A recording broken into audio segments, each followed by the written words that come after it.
இந்த உலகத்துல தயாராகிற எல்லா வாகனமும் ஒரே மாதிரி இருக்கதில்ல. பல வாகனம் சாதாரணமாகவும் சில வாகனம் ரொம்பவே தனித்துவமாகவும் இருக்கும். அந்த தனித்துவம் அந்த வாகனத்துக்கு இரண்டு விஷயத்தை தான் செய்ய முடியும். ஒன்று, அந்த தனித்துவத்தை நிறைய மக்கள் விரும்பி அந்த குறிப்பிட்ட வாகனம் அதிகமாக பிரபலமடையும். இல்லைன்னா அந்த தனித்துவமே பெரிய சாபமா மாறி அந்த வாகனம் அனாதையா யாரும் பயன்படுத்தாத இடத்துக்கு போகலாம். அப்படி யாரும் பயன்படுத்தாம கைவிட்ட தனித்துவமான வாகனங்களை பத்தி தான் இப்போ பார்க்க போறோம்.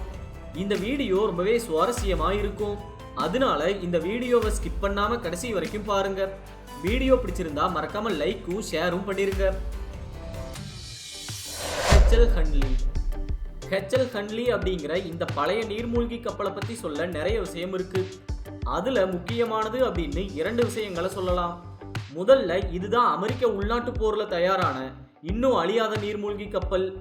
இரண்டாவது விஷயம், இதுதான் முதல் நவீன நீர்மூழ்கி கப்பல். ஹெச்எல் ஹன்லியால பெரிய போர்க்கப்பலை கூட தாக்கி மூழ்க வைக்க முடியும். ஆனா இந்த நீர்மூழ்கி கப்பலால திட்டமிட்டபடி தண்ணிக்குள்ள மூழ்கி செயல்பட முடியல. 40 அடி நீளமுள்ள ஹெச்எல் ஹன்லி நீர்மூழ்கி கப்பலை ஹொரேஸ் லாசன் ஹன்லி அப்படிங்கிறவர் தயாரிச்சிருக்காரு.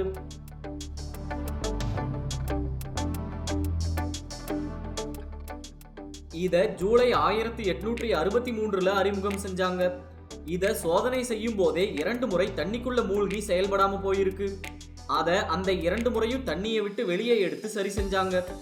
ஆனா பிப்ரவரி 1864 மூன்றாவது முறையும் மூழ்கினதால அதை மீட்காம விட்டுட்டாங்க. மூழ்கின ஹெச்எல் ஹன்லிய 1970ஆம் ஆண்டு தான் மறுபடியும் கண்டுபிடிச்சாங்க. அப்புறமா 2000ஆம் ஆண்டு அதை மீட்டு வாரன்லாஸ் கன்சர்வேஷன் சென்டர் அப்படிங்கிற அருங்காட்சியகத்துல வச்சிருக்காங்க. டாடா 600 பழைய மதிப்புமிக்க கார்களை விற்பனை செய்யறாங்கன்னா அதை பெரிய அளவுல ஏலம் விட்டு தான் விற்பனை செய்வாங்க. ஆனா ரஷ்யாவில் கிடைச்ச டாடா 600 அப்படிங்கிற ரொம்ப அரிய வகை காரை ரொம்ப சாதாரணமா இன்டர்நெட் மூலமா விற்பனை செஞ்சிருக்காங்க. 1949ஆம் ஆண்டு தயாரிக்கப்பட்ட அந்த காரை 2020ஆம் ஆண்டு தான் கைவிடப்பட்ட நிலையில கண்டுபிடிச்சிருக்காங்க. அது தயாரிக்கப்பட்டு சுமார் 70 ஆண்டுகள் ஆகிறதால அது ரொம்பவே அரிய மற்றும் மதிப்பு மிக்க கார். இதுல இன்னொரு சிறப்பு என்னன்னா, அந்த கார்ல எந்த பாகமும் சேதமடையல, எந்த பாகத்தையும் யாரும் மாத்தவும் இல்லை. தொழிற்சாலையிலிருந்து வெளியே வரும்போது அந்த கார்ல எந்தெந்த பாகங்கள் இருந்ததோ அது அப்படியே இருந்திருக்கு.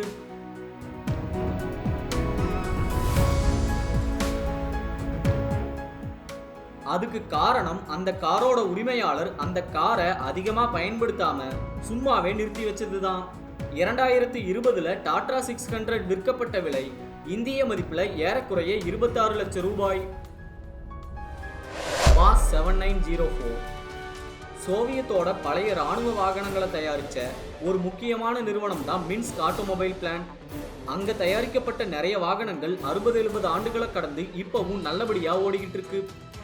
அப்படிப்பட்ட மின்ஸ்க் ஆட்டோமொபைல் பிளான்ட் 1983ஆம் ஆண்டு தயாரிச்ச ஒரு வினோதமான வாகனம் தான் மாஸ் 7904. 140 டன் எடை 12 வீல் அப்படின்னு ரொம்ப பிரம்மாண்டமா இருந்த அந்த வாகனத்தை சலீனா ப்ராஜெக்ட் அப்படிங்கிற திட்டத்தோட ஒரு பகுதியா தயாரிச்சிருக்காங்க. அதை ஏவுகணையை கொண்டு போற சரக்கு வாகனமா பயன்படுத்த திட்டம் போட்டிருக்காங்க. அதுக்காக ஒரு புரோட்டோடைப்பையும் உருவாக்கி இருக்காங்க. ஆனா இதுல பிரச்சனை என்னன்னா, அந்த பெரிய வாகனத்துல கொண்டு போற அளவுக்கு எந்த ஏவுகணையும் அந்த சமயத்துல இல்ல.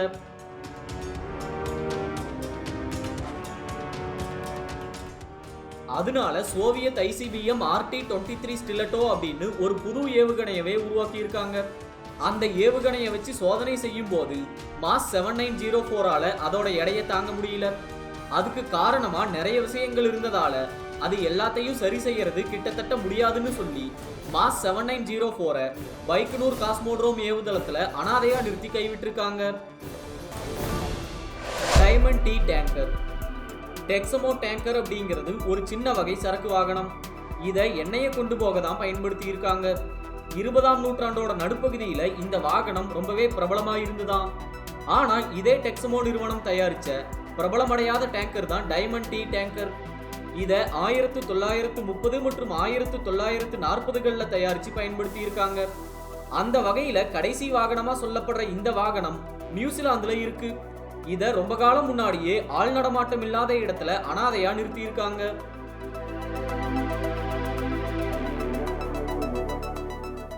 அந்த கைவிடப்பட்ட டைமண்ட் டி டேங்கரை சமீபத்தில் சிலர் கண்டுபிடிச்சு அதை புதுப்பிக்க முடிவு செஞ்சிருக்காங்க. ஆனா அந்த டைமண்ட் டி டேங்கரோட ப்ளூ பிரிண்ட் யார்கிட்டையும் இல்லையாம். அதனால அதை புதுப்பிக்கிறதுல நிறைய பிரச்சனை இருக்கு. அந்த எல்லா பிரச்சனையையும் கடந்து டைமண்ட் டி டேங்கரை புதுப்பிக்க இன்னும் சில ஆண்டுகள் ஆகும். M17 stratosphere. அமெரிக்கா மற்றும் சோவியத்துக்கு இடையில பனிப்போர் நடக்கும்போது இரண்டு நாடுகளும் அவங்க சக்தியை காட்ட நிறைய வேலையை செஞ்சாங்க. நிறைய புது புது கருவிகளை கண்டுபிடிச்சாங்க. அதுல சோவியத் யூனியன் உருவாக்குன ஒரு தனித்துவமான விமானம் தான் M17 ஸ்ட்ராட்டோஸ்பியர். இப்போ அந்த M17 விமானம் கைவிடப்பட்ட நிலையில அனாதையா இருக்கு. 1960களில் அமெரிக்கா பலூன் மூலமா சோவியத்தை கண்காணிச்சிருக்கு. அந்த பலூன்கள் அதிக உயரத்துல பறந்ததால அதை சாதாரண விமானங்களை வச்சு தாக்க முடியல. அதனாலதான் சோவியத் யூனியன் மியாசிஷாவ் தலைமையில ஒரு வடிவமைப்பு குழுவை ஏற்படுத்தி அவங்க மூலமா அதிக உயரத்துல பறக்கக்கூடிய M17 ஸ்ட்ராட்டோஸ்பியர் விமானத்தை உருவாக்கி இருக்கு.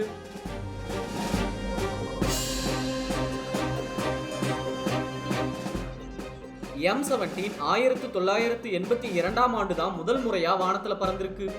அந்த விமானத்தோட சோதனை எதிர்பார்த்த அளவுக்கு வெற்றி அடையல. அதை வச்சு ஒரு பலூனை கூட தாக்க முடியல. அதனால M17 அதிகமா எதுக்கும் பயன்படுத்தல. கடைசியா 1992ஆம் ஆண்டு M17 வச்சு ஓசோன் படலத்துல உள்ள துளைகளை ஆய்வு செஞ்சிருக்காங்க. அதுக்கப்புறமா அந்த விமானத்தை கைவிட்டுட்டாங்க. Land Rover collection.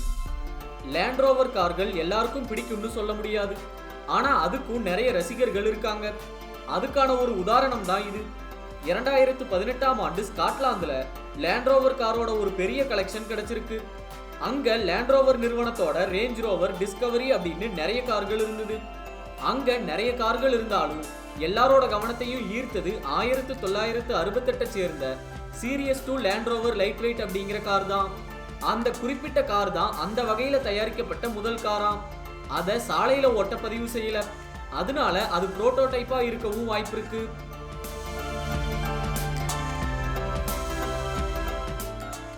இது போக land rover 110 test vehicle, SRV1 Rolls Royce airport vehicle அப்படின்னு இன்னும் நிறைய கார்கள் இருந்திருக்கு. அது எல்லாமே அதிக மதிப்புள்ள கார்கள். ஆனா அதோட உரிமையாளர்கள் அதை சரியா பராமரிக்காம போட்டு வச்சிருக்காங்க. இந்த விஷயங்களை ஷூட்டிங் ஸ்பாட் தேடி போன ஒரு திரைப்பட குழுவினர் தான் கண்டுபிடிச்சிருக்காங்க. MV river princess. கோவா இந்தியாவோட முக்கியமான சுற்றுலா தலம். அங்க ஒவ்வொரு நாளும் நிறைய பேர் சுற்றுலாவுக்கு வந்து போறாங்க. கோவாவுக்கு 2000ஆம் ஆண்டு ஒரு கப்பலும் வந்திருக்கு. அதுதான் MV ரிவர் பிரின்சஸ் அப்படிங்கிற எண்ணெய் கப்பல்.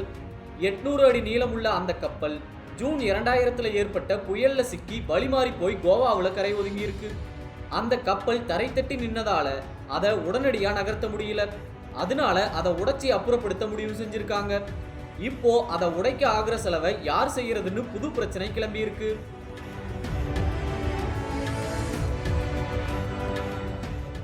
அப்படி இப்படின்னு காலத்தை ஓட்டி 2012ஆம் ஆண்டு தான் அந்த கப்பலை உடைக்க ஆரம்பிச்சிருக்காங்க. ஆனா அதுக்குள்ள அந்த கப்பல்ல இருந்த எண்ணெய் கசிஞ்சி கடல்ல நிறைய மாசு ஏற்பட்டிருக்கு. எப்படியோ ஒரு வழியா அந்த கப்பலை கடந்த ஆண்டு முழுசா அப்புறப்படுத்திட்டாங்க. Mystery boat. முன்னாடி பார்த்த MV ரிவர் பிரின்சஸ் எப்படி கோவாவுக்கு வந்தது, அது எந்த கப்பல் அப்படின்னு எல்லா தகவலும் தெரிஞ்சது. ஆனா அமெரிக்காவில் கொலம்பியா ரிவர்ல கரை ஒதுங்கின ஒரு மர்மமான கப்பல் அல்லது படகை பத்தி எந்த தகவலும் தெரியல. அந்த கப்பல் சாதாரண கப்பல் அல்லது சாதாரண படகு எப்படி இருக்குமோ அப்படி இல்லாம ஏலியன் திரைப்படங்கள்ல வந்த பறக்கும் தட்டு மாதிரி இருக்கு. இது கண்டிப்பா ஒரு தனித்துவமான கப்பல்.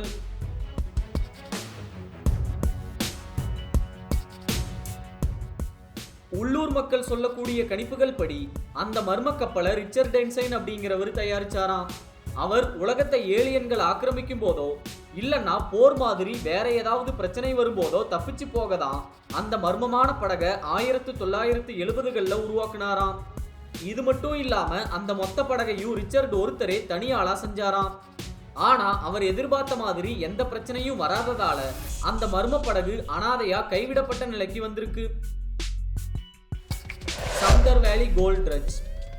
அமெரிக்காவில் சம்டர் பகுதியில் உள்ள ஒரு பிரம்மாண்டமான எந்திர அமைப்பு தான் சம்டர் வேலி கோல்ட் ட்ரட்ஜ். இந்த அமைப்பு 2 விதமா நிறைய பணம் சம்பாதிக்க காரணமா இருந்திருக்கு. முதல்ல இது பயன்பாட்டில் இருந்தப்போ அதுல இருந்த 1 டன் கொள்ளளவு உள்ள 72 பக்கெட் மூலமா நிறைய தங்கத்தாதுக்களை எடுத்திருக்காங்க. இரண்டாவதா இப்போ இது ஒரு சுற்றுலா தலமா மாறி இப்பவும் பணம் சம்பாதிச்சு கொடுத்துக்கிட்டு இருக்கு.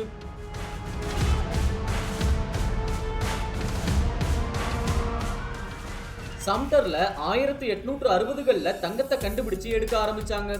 அந்த தங்கத்தை சுலபமா எடுக்க இந்த எந்திர அமைப்பை 1934ஆம் ஆண்டு பொருத்தியிருக்காங்க. அது 1954ஆம் ஆண்டு வரைக்கும் தினமும் பல மணி நேரம் செயல்பட்டு $150 மில்லியன், அதாவது சுமார் 1120 கோடி ரூபாய் மதிப்புள்ள தங்கத்தை வெட்டி எடுத்திருக்கு.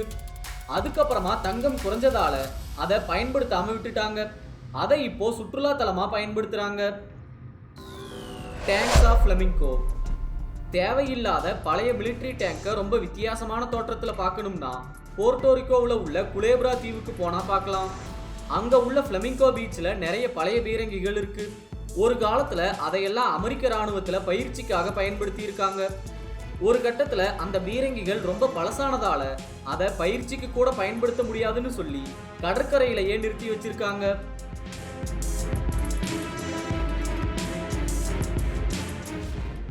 அந்த சமயத்துல அமெரிக்க ராணுவத்தினர் அந்த தீவுல நிறைய ராணுவ வேலை செஞ்சிருக்காங்க.